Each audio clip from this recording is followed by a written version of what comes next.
Assalamualaikum warahmatullahi wabarakatuh. Berjumpa kembali dengan saya, Heri Susanto, untuk kuliah online Sekolah Tinggi Teknologi Bontang. Bahasan kita kali ini masih kelanjutan dari bab 6 kemarin, yaitu saat presentasi, khususnya di bagian ketiga. Pada bagian pertama, kita sudah membahas terkait dengan presentasi berdampak. Kemudian dilanjutkan dengan yang kedua, yaitu bagian kedua berkenaan dengan komunikasi tanpa kata. Kedua bagian tadi, bagian 1, bagian 2, merupakan bagian penting untuk sebuah presentasi. Dan Anda semua harus mengikuti dari urutan awal, tengah, dan saat ini adalah bagian yang ketiga dari saat presentasi. Mari kita mulai. Saat presentasi, isi, dan penutup. Ini akan kita bahas di part 3. Untuk presentasi bagian isi dan penutup, ini merupakan hal yang penting dari sebuah presentasi. Karena tidak mungkin sebuah presentasi itu hanya dimulai saja, namun tidak ada isi dan tidak ada penutupnya. Pada saat kita mulai, kita sudah bahas di di bagian pertama, yaitu terkait dengan bagaimana teori untuk presentasi yang berdampak. Di situ ada pembukaan presentasi yang harus kita persiapkan, baik menggunakan 5 cara yang saya sampaikan di presentasi sebelumnya, ataupun 9 cara seperti yang ada di buku Communication Skill. Entertain speech. Ricky Arundel mengatakan, it doesn't matter where you are speaking 10. This is a show business. Any speech must entertain the audience. Jadi yang dimaksud dengan hal ini oleh Ricky Arundel adalah tidak masalah, ya. Bagaimana kamu caranya mengatakan angka 10 itu dengan baik dan benar. Ini hal yang penting. Ini core dari bisnis. Jadi apapun yang kita sampaikan harus menarik perhatian audiens. Oleh karena itu, jangan terlalu ambil pusing apakah logat Anda bisa mengatakan 10 itu mirip orang bule atau tidak. Namun, pesannya harus sampai dan pesan tersebut harus menarik perhatian dan ya entertain, menghibur para audiens. Ya, oke. Isi presentasi. Jadi saya agak mundur ke belakang bahwa ada pembukaan 10%, kemudian itu merupakan awalan dari sebuah presentasi, jadi nilainya adalah 10% untuk pembukaan, kemudian sisa 90%-nya adalah 80% untuk isi dan 10% berupa penutup. Jadi 100% ini harus utuh, harus Anda lakukan dari awal, tengah berupa isi, dan akhiran. Bagaimana cara kita untuk mengisi, ya, bagian yang kedua tadi, bagaimana cara untuk mengisi atau memberikan core, memberikan inti dari presentasi kita. Ada 3 hal atau 3 cara yang bisa Anda lakukan. Yang pertama, connected past to present. Jadi menghubungkan antara yang lampau dengan yang terjadi saat ini. Yang kedua, step by step, langkah demi langkah. Yang ketiga, cause and effect. Jadi ada sebab, ada akibat. Kita mulai yang pertama, connected past to present. Paparkan kondisi yang lampau dan selanjutnya paparkan kondisi yang saat ini. Kemudian beri penekanan pada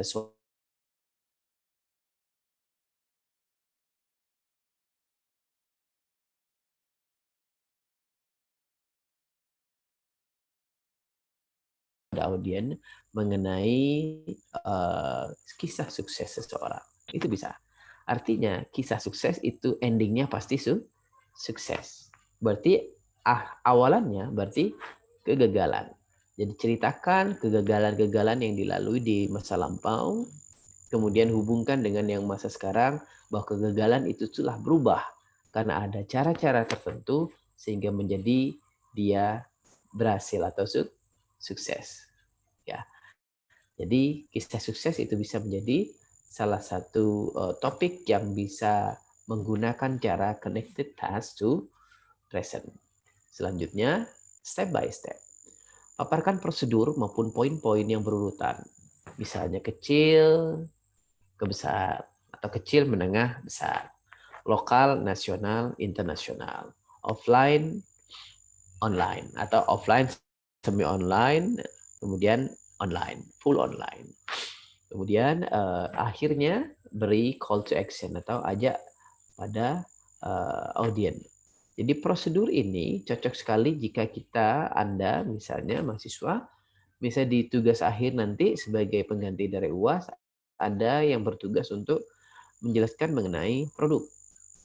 Ya, satu produk yang akan Anda presentasikan kepada audiens. Mungkin di situ Anda membahas mengenai manualnya, bisa. Cara praktis untuk menggunakan smartphone misalnya.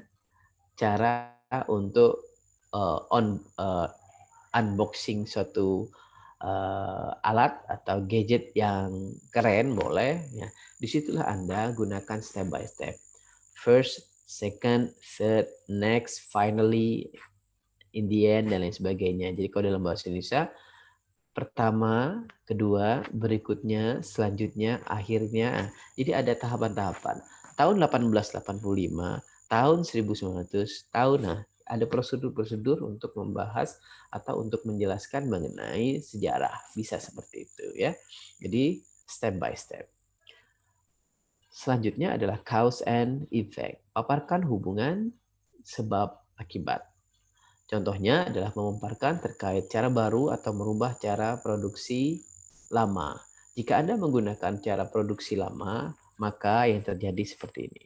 Namun apabila Anda menggunakan metode yang baru yang diperoleh dari metode ABCDE oleh si fulan misalnya, maka yang terjadi akan seperti ini. Ya. Jadi ketiga cara ini bisa Anda gunakan untuk mengisi suatu presentasi Anda.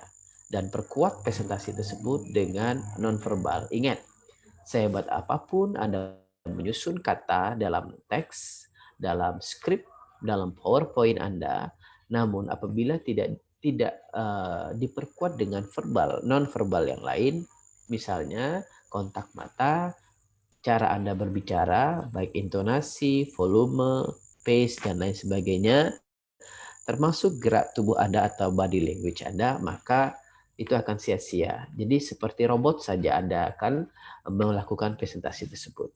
Maka perkuat presentasi Anda itu dengan nonverbal. Ingat, nonverbal 90%, 10% adalah verbal.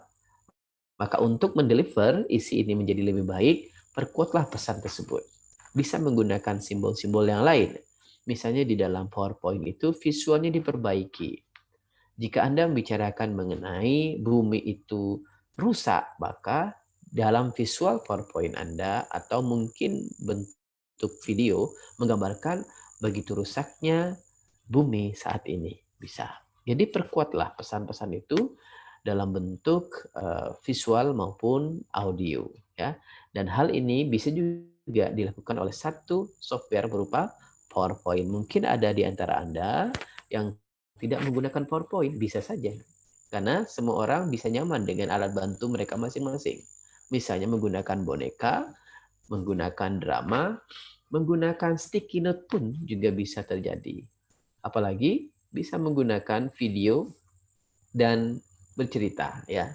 Karena orang bisa saja tanpa memiliki alat bantu tertentu dalam 15, 20, 30 menit orang akan senang mendengar seseorang tersebut berbicara. Karena dia memiliki kemampuan storytelling yang baik.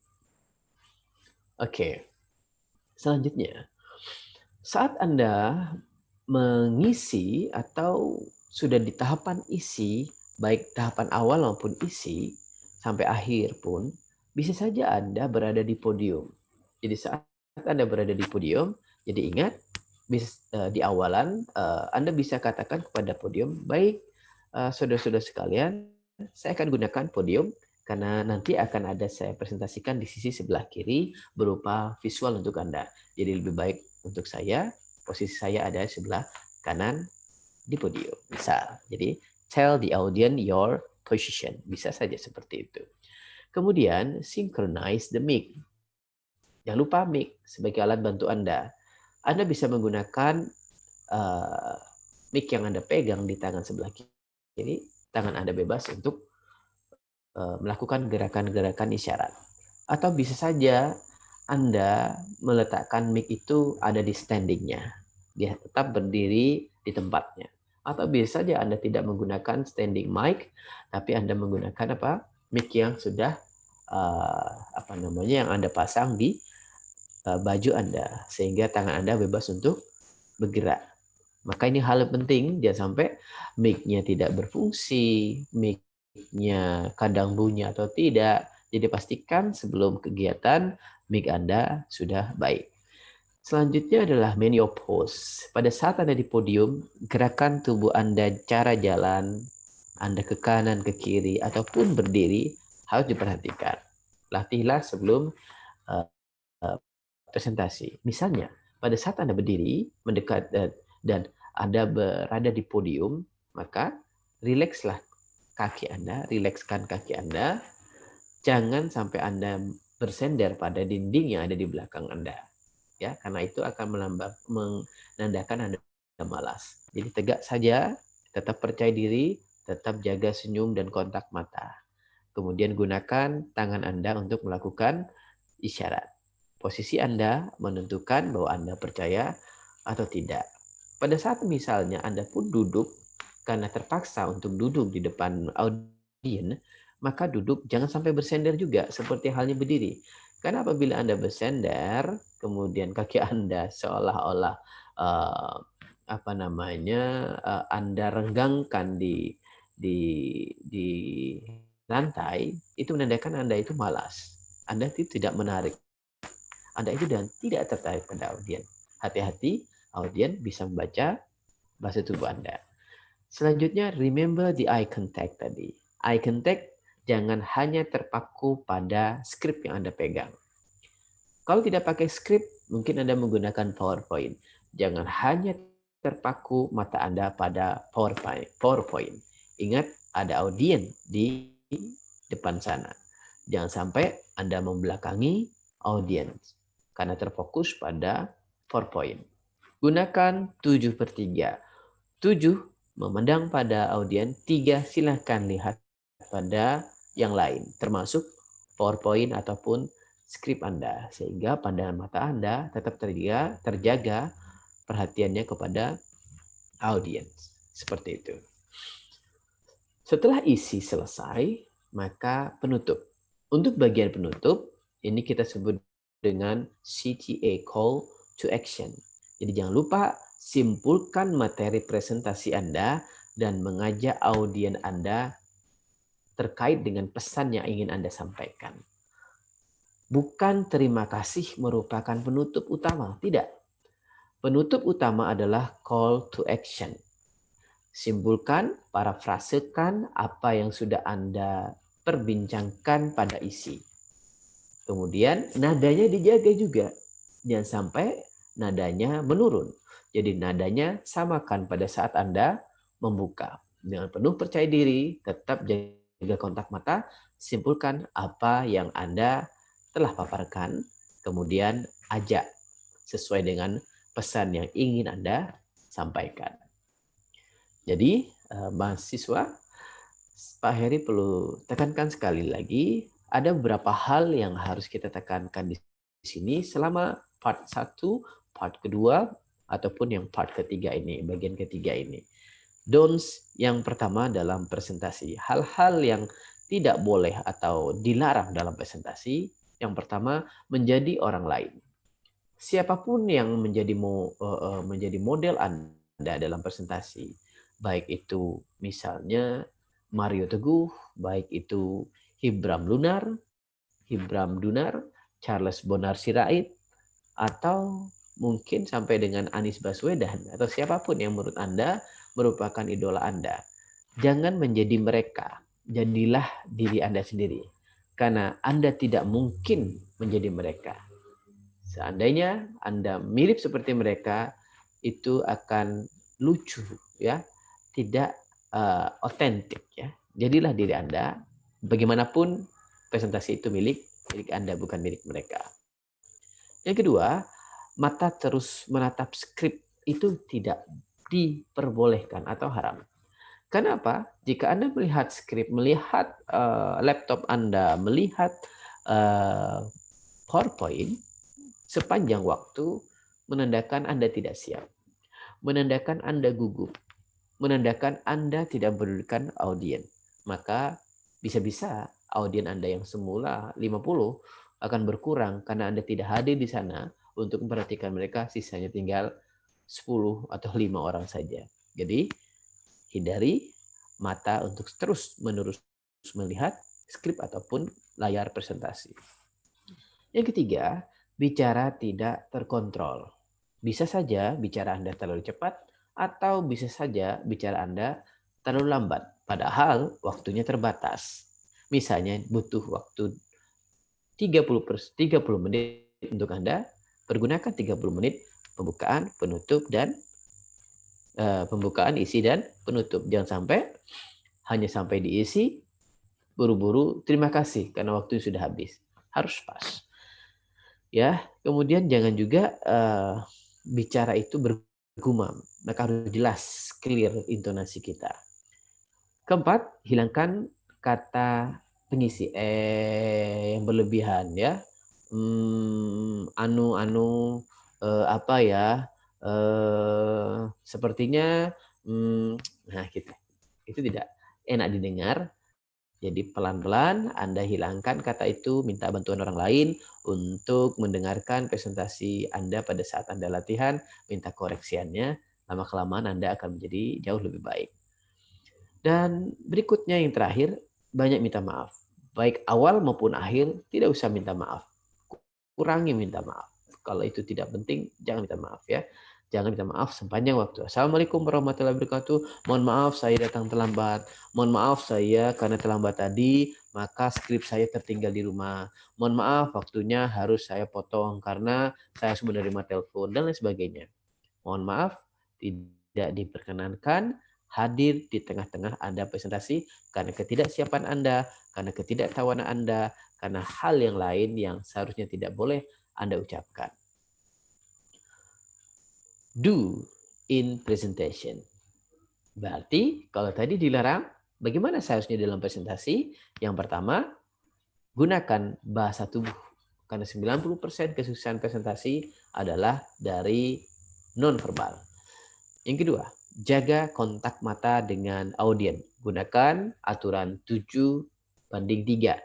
7 melihat ke audien, 3 melihat ke pandangan ke yang lain. Jangan sampai melihat langit-langit, ya. Yang ketiga, percaya diri. Bagaimana orang bisa tahu bahwa kita percaya diri? Dengan cara kita berjalan, dengan cara kita memandang, dengan cara kita bersalaman.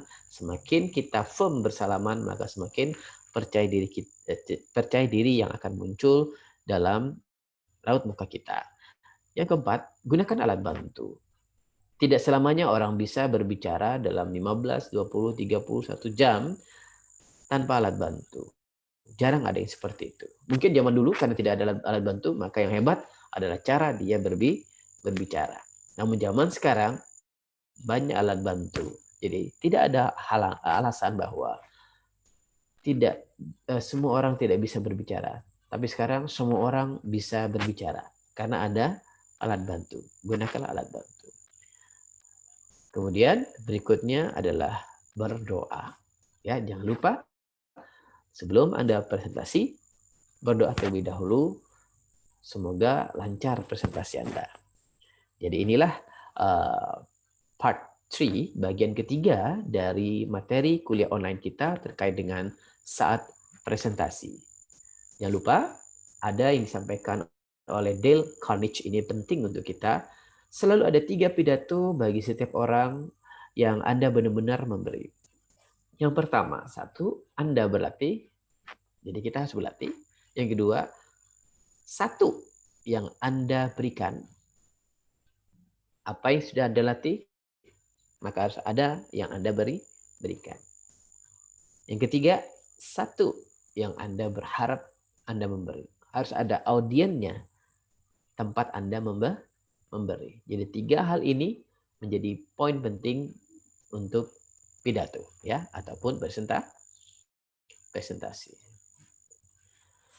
Saya rasa demikian yang bisa Pak Heri sampaikan untuk pertemuan kita kali ini terkait dengan communication skill bab saat presentasi part 3. Sampai jumpa di bab berikutnya terkait dengan interview atau wawancara.